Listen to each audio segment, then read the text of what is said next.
Hello ભાઈ, જુઓ અમારી મેથી અને ડેટી બંને સાથે ઉગાડ્યો હતો. જો અમારા ઘરેથી મેથી ઝૂંટી રહ્યા છે અને પાછળ ડેટીના મોટા કાઢી રહ્યા છે. દેખો દેખો મારી પિયલ બેન આવી ગયો. પિયલ બેન દાંતેડો લઈને આવી ગયા છે. હવે હવે હવે મેદાનમાં ઉતરશે, મેથી બધી સાફ વાટી કાઢશે. હવે જુઓ જુઓ ને કોથમીર, આ કોથમીર છે અને કોથમીરના ભેગી ડેટી પણ વાવી છે. જુઓ જુઓ જુઓ પિયલબેન ને એમની મમ્મી બંને કેવો હસી રહ્યો છે. એમને મજા આવી ગઈ. જો મેથીના જોડે જોડે અમે ડેટી પણ વાવી છે. હવે મેથી કાઢીને ડેટી ચાલુ રોપ આપશું એટલે ખાતર નાખીને ડેટી પણ ચાલુ થઈ જશે. જુઓ જો કેટલી ડેટી નીકળી છે, સરસ છે ને.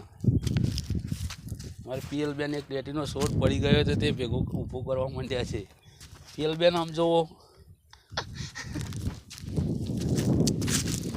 જુઓ અમારે મેથી છે અને ડેટી છે. મેથીના અંદર ડેટી વાવી હતી, મેથી અત્યારે નીકળી ગઈ, નીકળવાની ચાલુ જ છે.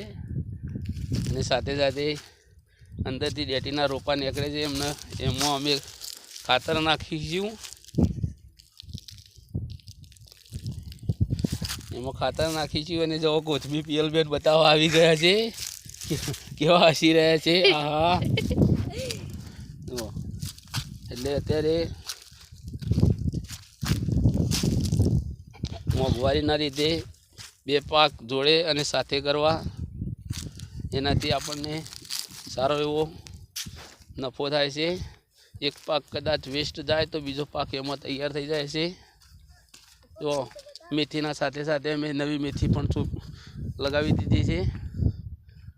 જુઓ